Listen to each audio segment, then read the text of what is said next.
So I want to read Malcolm X on Israel. Malcolm X had some thoughts when it comes to Israel. And so I'm going to read those thoughts. He wrote a letter. So here we go. This is from the Egyptian Gazette, 1964, September 17th. So Mary, September 17th, 1964. Zionist Logic by Malcolm X. Zionist Logic. The Zionist armies that now occupy Palestine claim their ancient Jewish prophets predicted that in the last days of this world, their own God would raise them up a Messiah who would lead them to their promised land. They would set up their own divine government in this newly gained land, and this divine government would enable them to rule all other nations with a rod of iron. If the Israeli Zionists believe their present occupation of Arab Palestine is the fulfillment of predictions made by their Jewish prophets, then they also religiously believe that Israel must fulfill its divine mission to rule all other nations with a rod of iron. With a rod of irons, which only means a different form of iron-like rule, more firmly entrenched even than that of the former European colonial powers. These Israeli Zionists religiously believe their Jewish God has chosen them to replace the outdated European colonialism with a new form of colonialism, one so well disguised that it will enable them to deceive the African masses into submitting willingly to their divine authority and guidance without the African masses being aware that they are still colonized. So that's interesting. He's saying that Israel is still colonialism, it's still imperialism, it's just in different clothing, it's wearing different garb. Camouflage. The Israeli Zionists are convinced they have successfully camouflaged their new kind of colonialism. Their colonialism appears to be more benevolent, more philanthropic, a system with which they rule simply by getting their potential victims to accept their friendly offers of economic aid and other tempting gifts that they dangle in front of the newly independent African nations whose economies are experiencing great difficulties. During the 19th century, when the masses here in Africa were largely illiterate, it was easy for European imperialists to rule them with force and fear. But in this present era of enlightenment, the African masses are awakening, and it is impossible to hold them in check now with the antiquated methods of the 19th century. The imperialists, therefore, have been compelled to devise new methods. Since they can no longer force or frighten the masses into submission, they must devise modern methods that will enable them to maneuver the African masses into willing submission. The modern 20th century weapon of neo-imperialism is dollarism. The Zionists have mastered the science of dollarism, the ability to come posing as a friend and benefactor, bearing gifts and all other forms of economic aid and offers of technical assistance. Thus, the power and influence of Zionist Israel and many of the newly independent African nations has fast become even more unshakable than that of the 18th century European colonists. And this new kind of Zionist colonialism differs only in form and method, but never in motive or objective. At the close of the 19th century, when European imperialists wisely foresaw that the awakening masses of Africa would not submit to their old method of ruling through force and fears, these ever-scheming imperialists had to create a new weapon and find a new base for that weapon. Dollarism.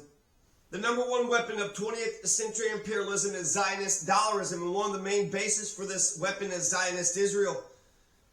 The ever-changing European imperialist wisely placed Israel where she could geographically divide the Arab world, infiltrate and sow the seed of dissension among African leaders, and also divide the Africans against the Asians. Zionist Israel's occupation of Arab Palestine has forced the Arab world to waste billions of precious dollars on armaments, making it impossible for these newly independent Arab nations to concentrate on strengthening the economies of their countries and elevate the living standard of their people. And the continued low standard of living in the Arab world has been skillfully used by the Zionist propagandists to make it appear to the Africans that the Arab leaders are not intellectually or technically qualified to lift the living standard of their people, thus indirectly inducing Africans to turn away from the Arabs and towards the Israelis for teachers and technical assistance. They cripple the bird's wing and then condemn it for not flying as fast as they. The imperialists always make themselves look good, but it is only because they are competing against economically crippled, newly independent countries whose economies are actually crippled by the Zionist capitalist conspiracy. They can't stand against fair competition, thus they dread Gamal Abdel Nasser's call for African-Arab unity under socialism. Messiah? If the religious claim of the Zionists is true, that they were to be led to the promised land by their Messiah, and Israel's present occupation of Arab Palestine is the fulfillment of that prophecy, where is their Messiah, whom their prophet said would get the credit for leading them there? It was United Nations mediator Ralph Bunche who negotiated the Zionists into possession of occupied Palestine. Is Ralph Bunche the Messiah of Zionism? If Ralph Bunche is not their Messiah, then their Messiah has not yet come. Then what are they doing in Palestine ahead of their Messiah?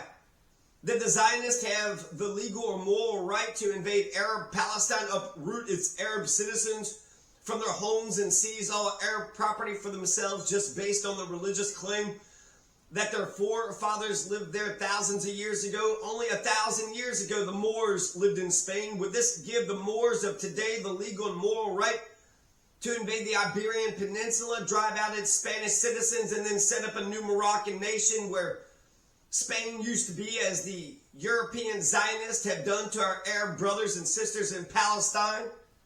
In short, the Zionist argument to justify Israel's present occupation of Arab Palestine has no intelligent or legal basis in history, not even in their own religion. Where is their Messiah? I took a look at Ralph Bunche. I'm not even for sure what the point he's making is. He is an American political science, a leading actor in the mid-20th century decolonization process. He looks like a brother. I don't know if that's the point. He's saying that the Jewish Messiah is a black man. I'm not for sure. But it's saying that he received the Nobel Peace Prize in 1950 for his late 1940s mediation in Israel. He's the first black Nobel laureate and the first person of African descent to be awarded a Nobel Prize. He was involved in the formation and early administration of the United Nations and played a major role in both the decolonization process and numerous UN peacekeeping operations. Ralph Johnson Bunche served on the U.S. delegation to both the Dumbarton Oaks Conference in 1944 and the United Nations Conference on International Organization in 1945 that drafted the UN Charter. He then served on the American delegation to the first session of the UN General Assembly in 1946. Mediator, Middle East, Egypt, Israel. He gets a Nobel Peace Prize in 1950. And I'll just show you who this gentleman is. So is that the Messiah? Is that the Messiah that Israel was looking for? Wasn't Jesus black too? I mean, at the very least, he was brown.